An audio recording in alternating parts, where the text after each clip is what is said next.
afternoon, y'all.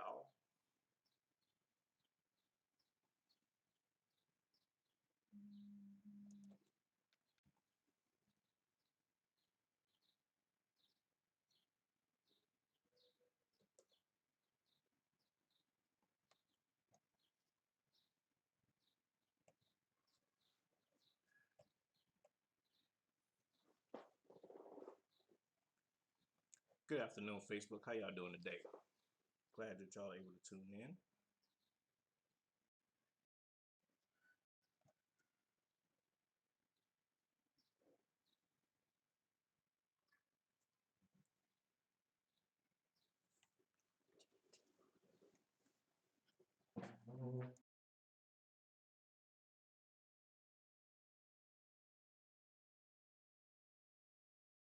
You are listening to the Exceptional Conservative Network.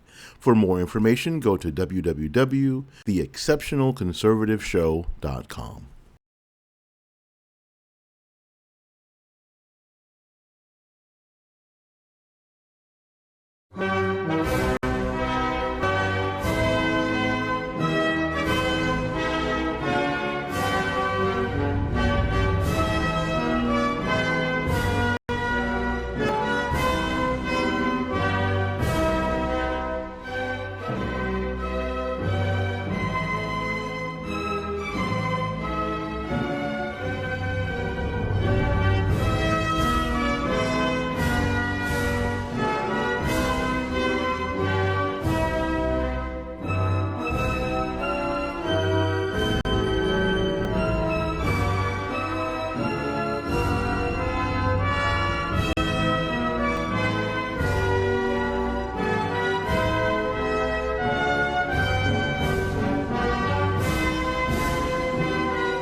Good day to you all. Welcome to the new.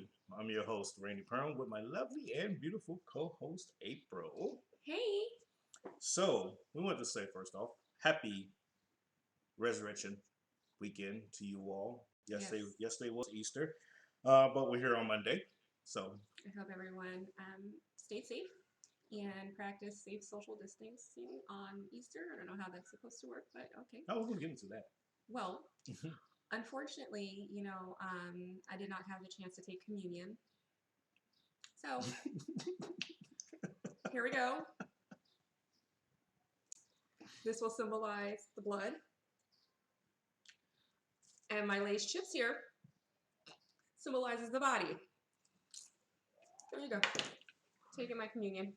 Usually I do this part later in the show, but Wow, she opened up with it at the beginning. Okay, anyways, What? but hey, if you were not able to tune in yesterday to the Exceptional Conservative Network on www.theexceptionalconservativeshow.com, there was a host of different movies and shows that was playing in honor of the rise of Jesus Christ. So I implore you all to check out the exceptionalconservativeshow.com, and you can follow different videos or co-hosts that are have their own shows on there as well, and you can see a variety of different things versus looking at my ugly face and her beautiful face on Mondays and Fridays at 1 p.m. Eastern time, because there's always something being aired. But Just remember, if you have to do it yourself, you can go to your local liquor store and pick up a bottle of red wine, and go to your local grocery store and get a bag of Lay's chips, and you're good to go. Amen. she's all mine. So, amen. Thank you.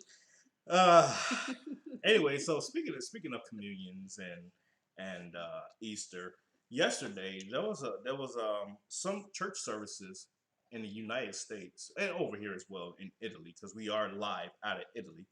But there were some church services that were actually banned from coming together to celebrate Easter, and some actually just did live streaming via Facebook, Zoom, what have you.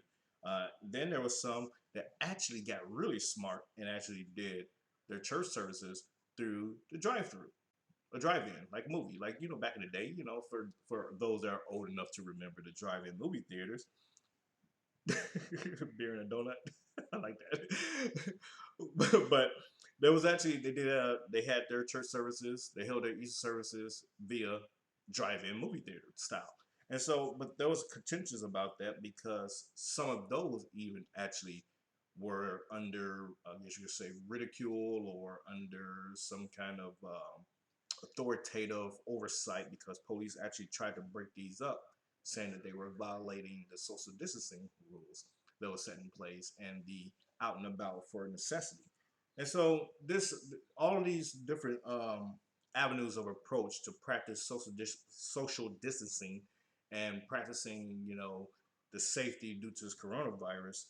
The Department of Justice has decided to weigh in on this matter by saying, hey, look, if you're going to try to enforce or tell the churches or people of religious that's practicing their religion that they can't do so, then you need to apply that unilaterally or bilaterally to everything, not just target just the churches or just people that's trying to practice their religion.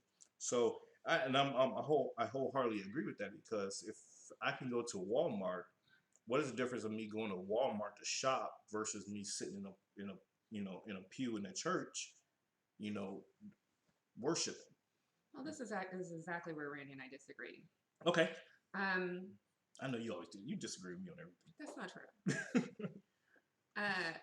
The difference is this: with this virus being as contagious as it is, what is supposed to happen is you're supposed to limit the time that you're supposed to be out. So when you're actually out grocery shopping, it's supposed to be for your essentials. It's supposed to be for something that you absolutely need in order to survive. Okay. Now, what I feel about the church services, there's other avenues to get your message out to people. So you don't have to congregate. You don't have to be amongst each other in order for you to still get your message out. Okay. You just have to be a little bit more creative to get your message out. When you go to Walmart, you are going for your food. You are going for your toilet paper, paper towels, cleaning supplies, Lysol. You're going for things that you absolutely need.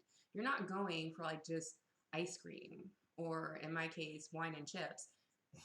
Well, maybe I do go for that, but it doesn't matter. The point is, you're supposed to be going to get what it is that you need, go in, and get out. You're not sitting up there at the local Walmart and hey, let's catch up. Hey, go ahead. No, that's not what's supposed to happen. Go in. But it does. Well, and that's what they're saying. That's why they're starting to get security guards into local grocery stores, because that's not the way it's supposed to be. People are using that to take advantage of. And I hate to tell you, those people are very selfish. They're being very selfish. But hold on. But if and what if you can still congregate so to speak, and still maintain social distancing. How about everyone just stay home? Everyone just stay home. And to be honest with you, all the grocery stores are shut down because there's too many grocery stores that have it to where you can get your groceries delivered nowadays. So I'm sorry, unless it's unavailable in your area. I don't want them picking up my stuff and bringing it to me. Hey, I'm saying I don't want to die. I agree. Physical nutrition and spiritual nutrition does in fact have equal value. You cannot tell someone, and I this goes back to okay. What are we talking about spiritual nutrition? Because at the same time, we need to be more clear about that. Because guess what? Demons are spirits too. So are they allowed to congregate? I'm just saying. As I said, No. I already knew what she was going with. Only out for your food and your necessities, and that's it. I get that, and I get that, but from a religious, they're all demons if they're trying to still congregate, knowing that this virus can be airborne and is highly contagious, and they still want to get together and congregate and then come back and bring it home and bring it to where, and they might be cashiers. Oh my gosh, so they're bringing it to the store now. Oh, see, oh no. So, question then becomes: does faith outweigh the reality? If you're saying that people should not congregate because of for church reasons or for religious reasons, then I think they shouldn't congregate for any reason. Okay, for any reason. Mm-hmm. But if a person of religious faith says, or feels that they're not susceptible to getting sick, or they are around people that are not sick, and it's okay. Just because they're not showing symptoms yet doesn't mean that they're not sick. So they're asymptomatic. Okay. So then it goes to the next point. And just because they're not showing symptoms doesn't mean that they're not sick. On top of it, are you trying to tell me that I understand you want to hear the word and you want to get your spiritual enlightenment on? Got it. Great. Wonderful. But are you trying to tell me that churches are that weak that they can't come up with an alternative on how to get their message out besides congregating? No, it's not about being weak.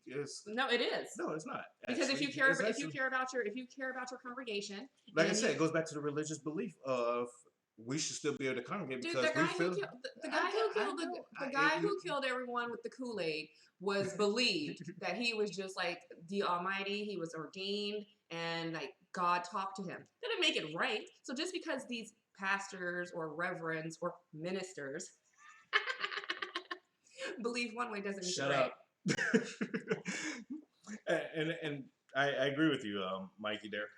But also you have to think about what if they believe that if we're not sick, whether we're displaying signs or whatever, but we feel like though if we want to make that risk or that obligation to each other to come together, then they should self-quarantine themselves altogether. You want to stay there, you want to hear the message, and never leave. There you go until it's over. Quarantine yourselves all together. For 14 days? For longer than 14 days until this is all over. Not only that, people in Utah believe that it's okay to have more than one wife. Doesn't mean that that's their faith. Not people, but the Mormons. Whatever. Yeah, okay, gotcha. They are people, and they are in Utah. Thank you. So people in Utah believe that in their faith, it's okay for them to have more than one wife. Doesn't make it right. Okay, so for those that believe that it is okay to still congregate, to celebrate, or to practice their religion, should they then be allowed to still be seen at the doctor if they get sick? Hell to the no. Why not? Because they brought that on themselves. And it's just like if you have medical insurance or health insurance, if you have a pre-existing condition, you cannot be seen for it. So here's the thing. You've been warned. You've already been warned. This is what you're not supposed to do. This is what you should do. Now, if you go against what you were warned, they tell you, hey, don't smoke, don't smoke, don't smoke. Now all of a sudden you have lung cancer from smoking. And all of a sudden, yeah, okay, well, that's what you get. We told you not to smoke. We told you you had 3 months to live. You still did it. Okay, whatever. So, no, I don't think that they should be able to get services. As a matter of fact, maybe they need to make sure that one of the people in their congregation is a doctor and another one's a nurse, so that way they can help them while they're self-quarantined together as a congregation. Can I get an amen? Thank you. Alrighty. So, do you so believe then, that they so, should be treated? So, and I'll forget into that. I'll forget into that. So, the right to be seen, or I should say, the access to medical services. Would you then say it is a right or a privilege based on what you just said, the commentary you just made about going to if they you don't have to explain it. You don't have to explain it to me. If it's definitely a privilege. Being seen is a privilege. Yes. Okay.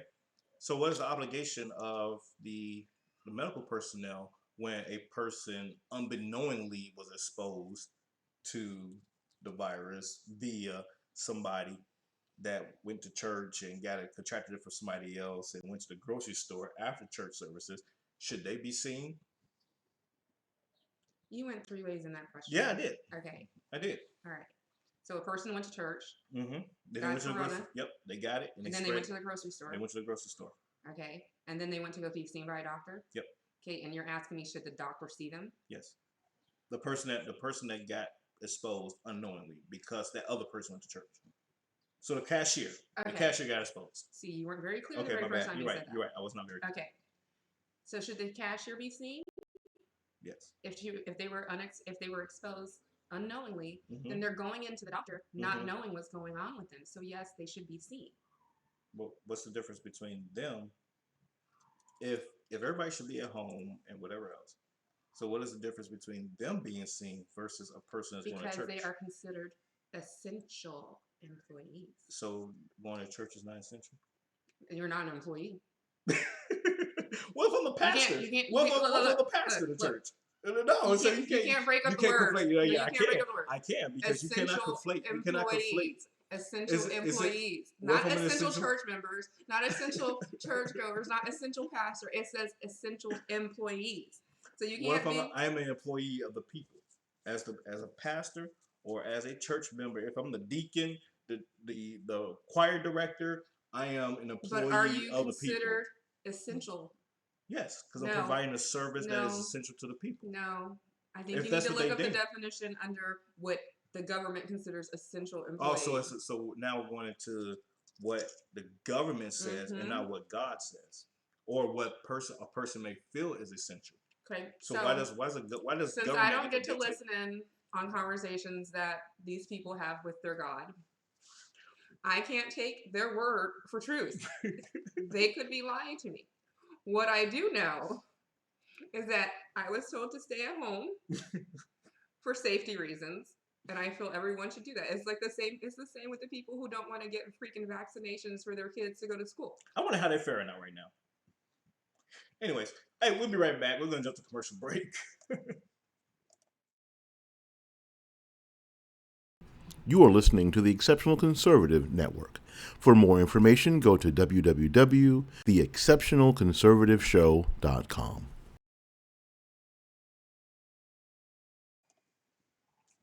Hey, make sure you check out the Education and Employment Expo that's going to be held on Friday, July 24th, 2020, from 10 a.m. to 3 p.m. at the McKinnon Center, 1101 Gorman Street, on the campus of the North Carolina State University in Raleigh, North Carolina. Once again, that is the Education and Employment Expo, Friday, July 24th, 2020, this year, from 10 a.m. to 3 p.m. at the McKinnon Center, 1101 Gorman Street, and at the campus of the North Carolina State University in Raleigh, North Carolina. You are listening to the Exceptional Conservative Network. For more information, go to www.theexceptionalconservativeshow.com. Hey, welcome back. So for those of you that just tuned in, thank you once again for tuning in to us. If you're on the exceptionalconservativeshow.com, you're seeing us live stream right now, but we're also live streaming on Facebook on our Facebook page, The New with Randy and April, the Exceptional Conservative Network on Facebook. So you can jump over to there if the connection is bad on the website. and vice versa. So, but once again, thank you to everyone that's tuning in and checking us out. So we're having some fun. We just covered a topic about church services being an essential service versus going to the grocery store being an essential service. And April has a antichrist approach Whoa, to whoa, to this that's to a, this topic, but that's that's a okay. bit That's okay. deep. It's not That's okay. antichrist, That's not okay. That's all antichrist. right. That's all right. But whether or not the rights of churchgoers, no, well, I should not say the rights of churchgoers, but the rights of rendering medical services, rendering medical services, whether it's a right or a privilege, to those that willfully expose themselves to a risk. And so that's what we just discussed. But you can go to our YouTube channel, Randy Perm on YouTube, and you can subscribe there and check out after the show. It'll be uploaded. It'll probably be a few days because the internet over here sucks, but that's okay. So, but anyways, Well, another thing that I want to touch on, there's this guy. His name is. It'll come to me. you're fired. But he was the captain of the ship called the Theodore Roosevelt, USS Theodore Roosevelt. And he has like all these like people under him. It's like I think 4,000 people. Are you talking about the Navy story, April? Yeah. I was. That's why I said a captain of the ship, the USS Theodore Roosevelt. Yes. Okay. Okay. So anyway, so we're talking about essential and non-essential. So they felt that everyone, the Navy, that they're essential employees. They needed to be on the ship. Well, it turns out someone on the ship became in contact with the coronavirus. So they came down with the coronavirus. So as soon as the captain found out, he wrote, letters to the chain of command. Was like, hey, we're all caught up in here, even if we quarantine. And by the way, not to cut you off, but I'm cutting you off real quick because you're on that point. One of the Navy service members did pass away today. I was going to get to that. Okay, I'm sorry. Go ahead. I didn't know if you was on. I was going to get to that. Okay, go ahead. So he wrote a letter. This was like the last week of March that he wrote a letter. And they told him, nope, everyone just needs to quarantine on the ship. And he was like, but because we're in such close quarters, it's hard to contain the coronavirus. So then now all of a sudden, all of these cases start breaking out. Like I think they said it was like over 400 cases that happened on that ship alone.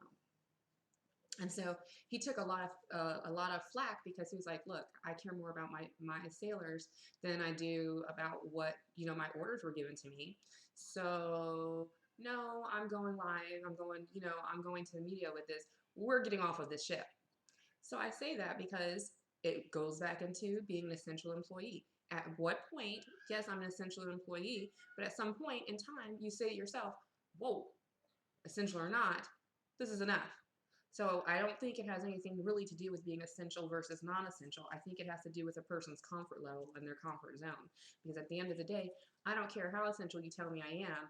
If I feel like it's not safe, I'm not going. True.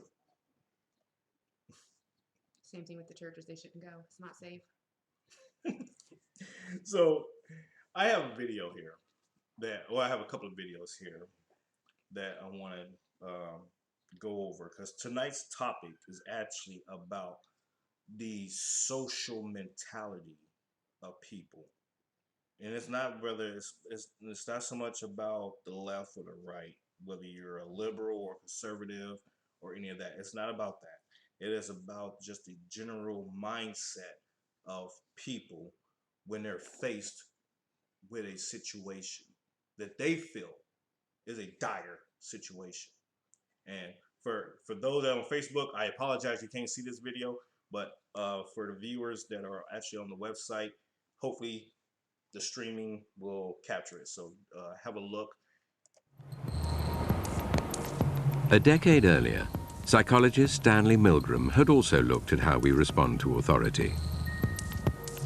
In order to understand how people were induced to obey unjust regimes and participate in atrocities such as the Holocaust, he set up an experiment. Volunteers were told they were taking part in scientific research to improve memory. Would you open those and tell me which of you is which, please? Teacher. Where? Teacher. Separated by a screen, the teacher would ask the learner questions in a word game and administer an electric shock when the answer was incorrect. He was told to increase the voltage with each wrong answer. Cloud. Horse. Rock. House. Answer. Wrong. 150 volts. Answer. Horse. Oh. Experiment. That's all. Get me out of here. Get me out of here, please. Continue, please. Go right on. I refuse to go on. Let me out. You refuse to go on? The experiment requires you continue, teacher. Please continue. Participants didn't know that the learner was really an actor and the so-called shocks harmless. You're gonna get a shock. 180 volts. Oh. I can't stand the pain. Let me out of here. Can't stand it. I'm not gonna kill that man there. I mean, who's gonna take the responsibility if anything happens to that gentleman? I'm responsible for anything that happens here. Continue, please. All right, next one. Slow. Walk, dance, truck, music. Two-thirds of volunteers were prepared to administer a potentially fatal electric shock when encouraged to do so by what they perceived as a legitimate authority figure. In this case, a man in a white coat. 375 volts. I think something's happened to that fellow in there. I don't get no answer. He was hollering for less voltage. Can't you check in to see if he's all right, please? Milgram's findings horrified America. They showed that decent American citizens were as capable of committing acts against their conscience as the Germans had been under the Nazis.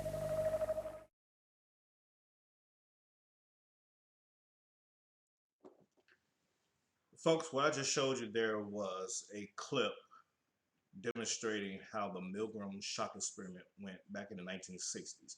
And what the Milgram shock experiment was trying to demonstrate was the mentality of people when faced with a dire situation, but also looking to shift blame.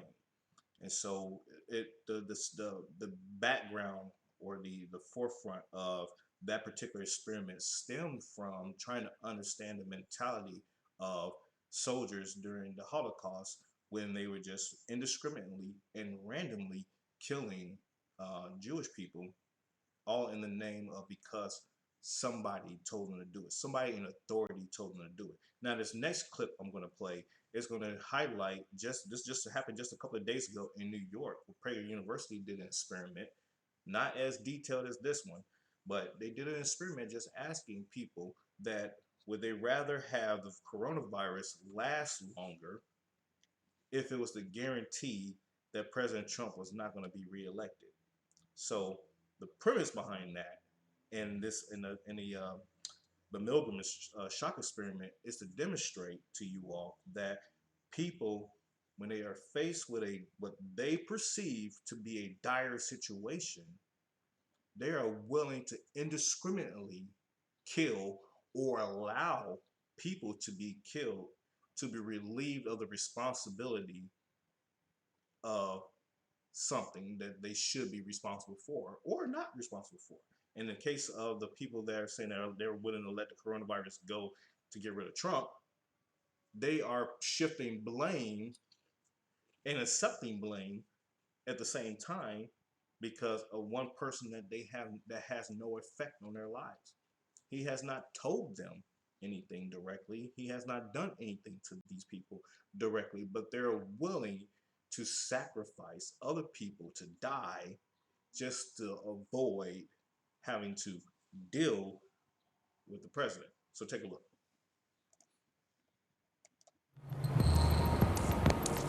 A decade earlier, psychologist Stanley Milgram had also looked at how we respond.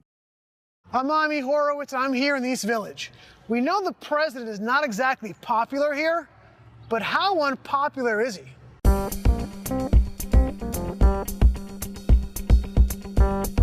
Would you go for this deal that the coronavirus lasts longer and is more severe, but the president guarantees to lose the election?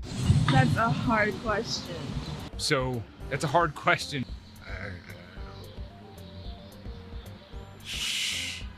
I don't know. That's a hard choice to make. Sorry, guys. I would go for the longer virus. I want him gone. Okay, no matter what. No matter what, yeah. Would you make that deal? Sure. Sure. Yeah. I would. Yep. Yeah? Yep. Frankly, yes. Hell yeah. Yeah, You make that deal? absolutely. You take that deal? I would. That's a little low. Yeah, let the coronavirus be more severe. I'd much rather he himself got it in. But he's more dangerous to American people than He's more dangerous to the American people than coronavirus. He's worse than coronavirus? Oh, yeah, absolutely. He's more dangerous than the coronavirus? Absolutely. You agree? Yeah. Yep. Is there a number where you say, okay, I wouldn't make that deal, like 1 million deaths? I would still make that deal. Still make the deal. Yep. Is there a number of coronavirus deaths where you would say, I would change my position? No, No, same with you? absolutely not. What's the number? Actually, no. There's no number. No, I think he's that dangerous to this country and the world. While the majority of the people I came across would rather let people die than see Trump get reelected, thankfully, it wasn't everyone. I wouldn't want a longer coronavirus to guarantee Trump's not elected. That's not right. Honestly, I would rather have this over quicker. No. No? Not just because of a feeling you don't like somebody. I mean, then you wreaking havoc on the whole world because of one person. It's not good. You got to have a better soul than that. So, as you can see, folks, there are people that walk among us. Believe it or not, there are people like April that walk among us that are willing to sacrifice you as a human being, an innocent life, whether you do something on the side or in your off time or in your spare time is immaterial to the fact that you as a human being is willing or will be subjected to some kind of sacrifice, all because someone wants to alleviate a responsibility or not have to deal with something or someone. Okay. And so go ahead, April. Yeah, I've been quiet long enough. Yep, you have. Okay. So first off, she would sacrifice me. The video. I'm just letting y'all know, folks. She would sacrifice me. The last video was very stupid because number one, at all those people, see, it's easy, just like in war, it's easy for you to push a button and kill someone with a missile than it is for you to do hand-to-hand combat and actually have to stab them to death or strangle them to death. It's a lot easier when you are distancing yourself from whatever is going on. So with that video, with them saying, oh, yes, as long as there's more deaths. Okay, what if that death is your mom? What if that death is your kid? What if that death is someone that's related to you? So you were willing to sacrifice them because you didn't want the president in office? See, they don't think about that. They're just answering questions because I don't like the president. But if they really thought about it, it's like, oh, wait a minute. It could be anyone I know. What if, because I answered this question, it's everyone that I know? Then you would have, it's easy for you to say yes when that's not really what's happening with them, okay? Now, back to the other video that you just posted, the Milgram. Mm-hmm. Now, with that being said, there's a difference. There's a difference between the Milgram and this video that you just saw. There is a difference. First, yes. I don't even think they have any correlation at all. They do. Well, I don't. There you go. You can't tell me how I think. I can. No, you can't. I can. No, you can't. Anyway, so you mentioned about the Nazis and them killing. Mm-hmm. Okay. Totally different. Why? Because they were brainwashed. They were sent and they were trained. And if you don't believe me... Pause. I'm so glad you said that. These very same people that are talking about that they will let the coronavirus rage on. No. They are not brainwashed. No, they are. No, they're dumb. No. They are brainwashed. This was an exact display of the Trump derangement syndrome. They are brainwashed to think that President Trump has such an impact on their life and that he's a threat to the American people. They are brainwashed into this condition.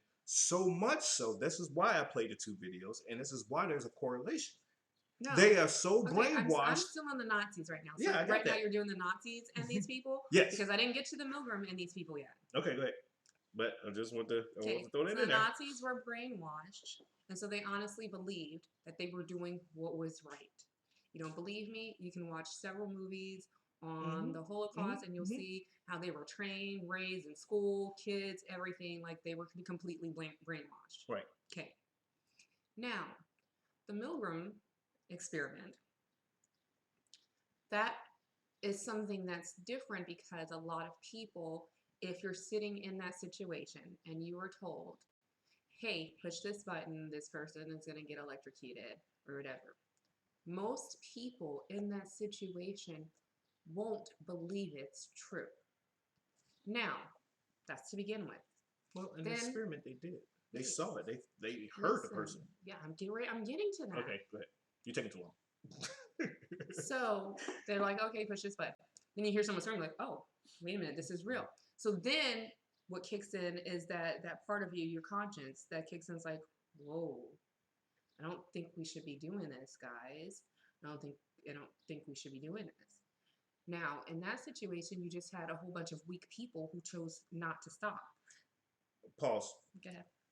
The result of that experiment was that 65% of the people went through to execute, so to speak, the person that was complaining that they didn't want to go through that excruciating pain anymore. So to your point that some people's conscience would kick in and start questioning, yes, they did throughout, but as long as there's some kind of external pressure on that person, they're willing to go ahead and kill you. And also as long as they are able to alleviate themselves of the responsibility. And that's what this particular experiment showed, was 65% of the people did go through all the way through with the experiment. So what was their ultimatum? What was their original ultimatum? They had none. No, they did. No, they did not. They did. It said it in the beginning. No, yes. It was, you have to go, it was, okay, I don't want to do this. You have to. Okay, can I stop now? No, keep going. But I don't want to do this anymore. You must do this. Yes, but there was an ultimatum that first got them into the room to have to do it. Yeah. What was that ultimatum is what I asked. That ultimatum was either you're going to be the teacher or the student. Okay. So with that being said, that's immaterial. No, that's not immaterial. No, that's not immaterial at all. That's very material. We want to know why? Because if I have to choose between your life and my life, either I'm going to be the teacher. I know the students. Then I'm sorry, student. It was nice knowing you. Okay, exactly. I gotta push the button. So this is why it totally correlates to the Trump derangement syndrome that was displayed by Prager University. These people saying, if it's gonna be Trump, I would rather sacrifice these people. That's exactly what that video displayed. Okay. People are willing to execute, so to speak, somebody else based on a premise of either having to deal with or to not deal with somebody that is an authority figure. Yes, but once again, I don't think that that's a true correlation. It was a very I don't spot think so, on because correlation. like I said, it would be different if they say, hey, no Trump, fine, but your dog goes. But no then Trump, now you're digging down to the personal acceptability of sacrifice. Yes, because that's what in each situation with the Nazis, it was personal. Either they were personally brainwashed and they carried it through, or they just couldn't take it and they were like, "No, I'm not going to shoot this innocent Jew." Okay? And I get that. The guy at the people at the Milgram, it was a personal thing. Either it was a yes, I truly feel like I'm going to go through with this because it's either him or me, or my self conviction is so deeply. Same with the Nazis. I just said that about the Nazis. I just said that. It wasn't personal for them. I said either they removed themselves, and that's what the study also showed. I said either you're passively listening to me right now. Okay, go ahead. I said just like with the Nazis, either a person was able to go and just kill a Jew, or they might have had some feelings. It's like, I'm not going to do this. This is stupid. Okay. But they did it. Okay. No. What you said your statement to me was, so you feel like there's a personal conviction. Yes, I believe in each situation it is a personal conviction. You said I'm taking this new study to a personal conviction. Yes, I am taking this new study to a personal conviction because when it hits home, then your outcome is different. Yes, or maybe. Well, or maybe if a person totally removes themselves, detaches themselves, as in the case of the Nazis, because in actual some cases of during the Holocaust, some Nazis actually did end up killing some of their own family members.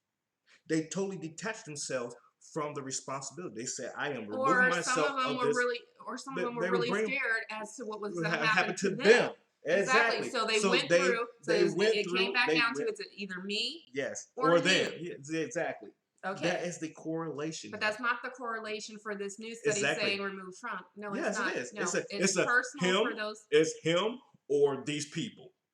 So then where's their personal accountability? And him affects me. So therefore, if he's affecting me, I want to get rid of these people. No, it's not. That's exactly what they're saying. No, they have no personal accountability in here. And they do. No, they don't. They're making a choice. He's giving them a choice. He says, would you rather have the coronavirus and to kill people? Did you not hear what I said? With the Nazis and the Milgrams, the difference is they came down, it was a choice between it's either you or me.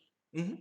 Okay? Yes. That's not what's happening in this. What's happening in this is that it's not indirectly. What's happening in this is that they're being so blinded by their hatred that they're saying stuff that they really do not believe. Because if they did believe it, if they did, which I said, if you made it personal, oh, okay, fine. Oh, okay. Oh, you're okay with that? Okay, so then everyone that you know is going to die. Well, don't worry, we'll take Trump out of office, but everyone, because you said that you want everyone's going to die. Oh, wait. No. I didn't mean it like that. I mean, I thought this was just, Well, that was not part of the survey, and that was not part of the study. Yeah, but you never know. But you never know who's going to die. There was a show. It was part of one of the new. You're right, but the point. Hold on. No, can I finish? The point is that. Listen, there was this show. Listen, there was this show, and it was part of one of the new Twilight Zones, the newer Twilight Zones. Mm-hmm. And this guy shows up to your door, and he tells you, "Hey, you can have anything you want. There's this button in this box. It's called the red button. Mm-hmm. And you can have anything that you want, but just know, once you make your decision, you have like 24 hours to make a decision. Once you make your decision, somewhere, someone is going to die." And so it showed how easy it was for everyone to push the button because they didn't know who was going to die. Yeah, exactly. Until one person figured out that the person who's going to die is the person who actually had the box before you, or it could be the person that you're trying to save, someone close to you. So this person, like for instance, a little girl could use the box for leukemia. The box transfers over to a couple, they press the button, now the little girl is dead, although she wished to have her leukemia healed. I got that, April. Okay, so this is what I'm saying. It's easier for people to say stuff when they don't know who it's going to affect. Right. I don't believe that those people would give those same answers if they knew that it was coming after the person. I agree with you on that. They won't know. But that goes to show the social conditioning, and that is the key factor here, is the social conditioning of people when they don't know the outcome or the effect of somebody based solely on how you perceive how something affects you. No, that's exactly what it was. Stupid. Okay, April. Hey, we'll be right back. Stand by. We're going on our extended break. We'll be right back. You are listening to the Exceptional Conservative Network. For more information, go to www.theexceptionalconservativeshow.com.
lost.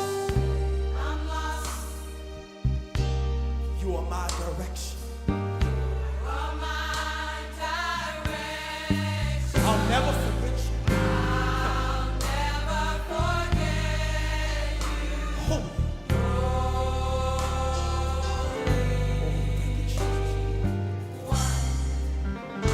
Can we say it again? I'll never forget.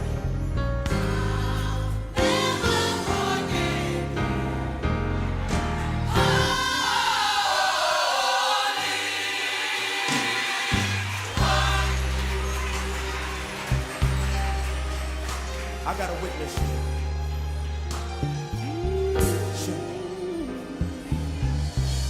Holy One, you're the one I pray for. Holy One, you're the one I waited for. I never forget you. Holy One.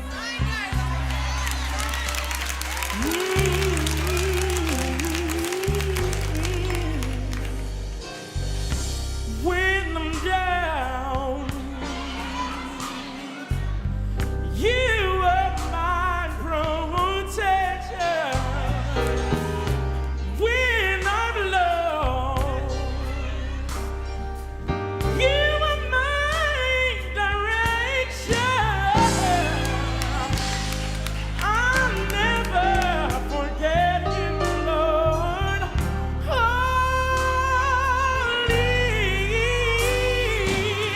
One. Yeah, yeah. I'll never forget you, Lord.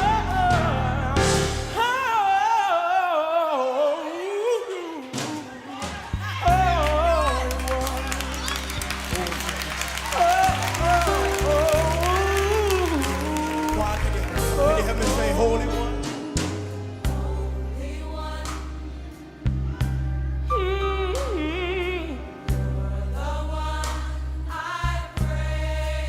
The one I prayed for, Lord. You're the one I waited for. Thank you, Jesus. I'll never forget.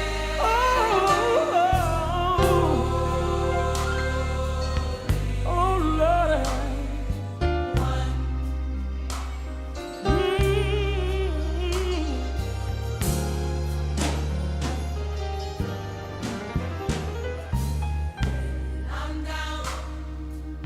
Jesus, you're my protection. Thank you, Jesus. When I'm lost, you are my direction. Thank you, Lord.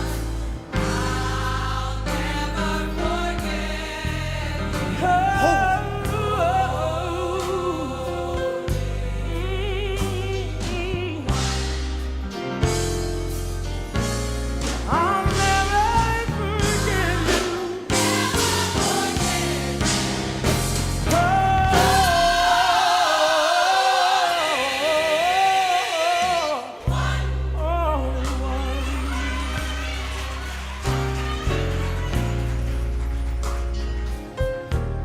Everybody, Holy One. Yeah, yeah, yeah. How many of you know it's holy? Listen, excellent one. You're so sweet, I know. Marvelous one.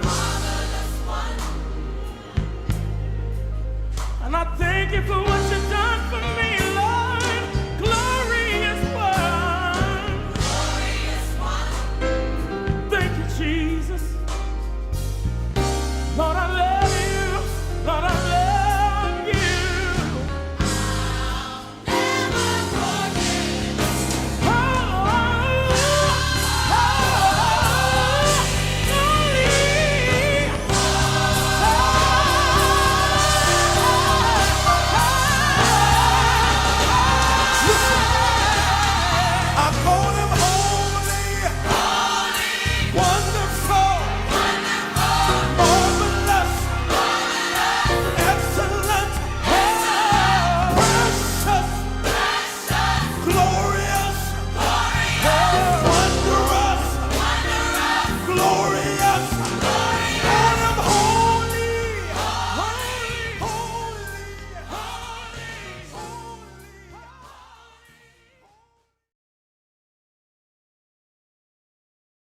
You are listening to the Exceptional Conservative Network.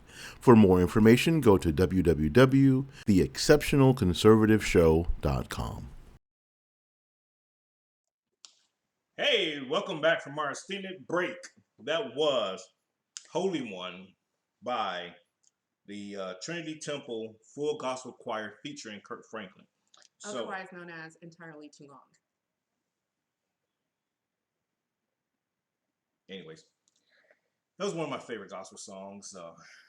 I have a lot of favorite gospel songs, so I don't know if y'all realize the pattern of Mondays that I play my favorite gospel songs. So I have a lot of them. But no, seriously, Oh, what bless we your heart. what we discussed tonight, it was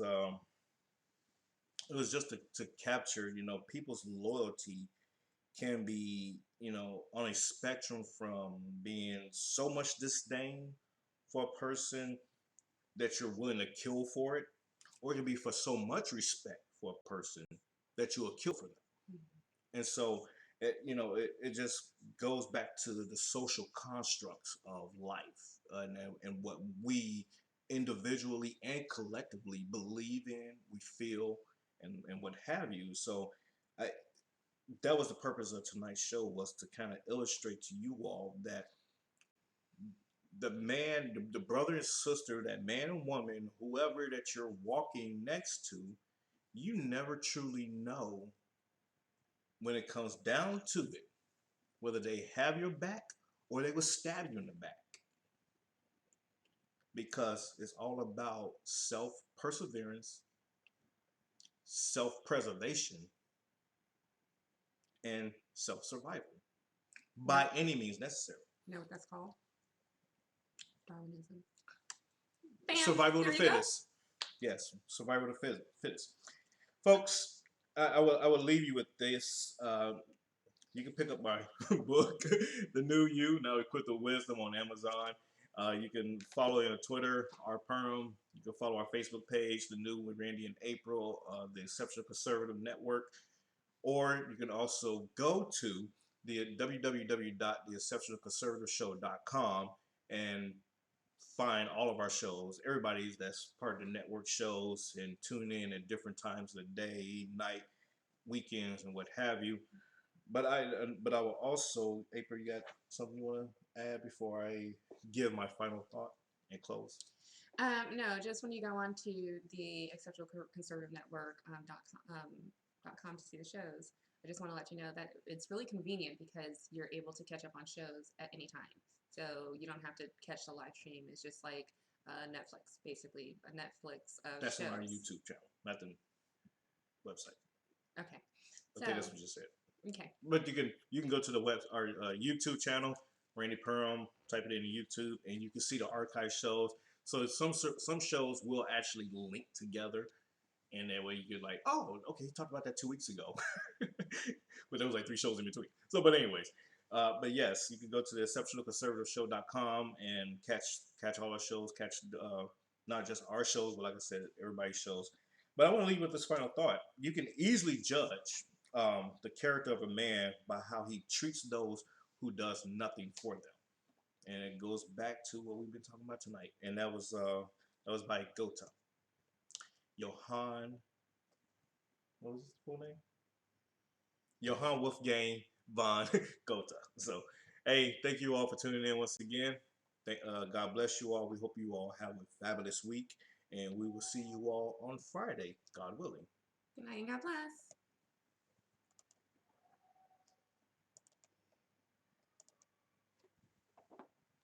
Thank you all on Facebook for tuning in. We will see you all on Friday. Take care and God bless you all. Thanks again. Good night.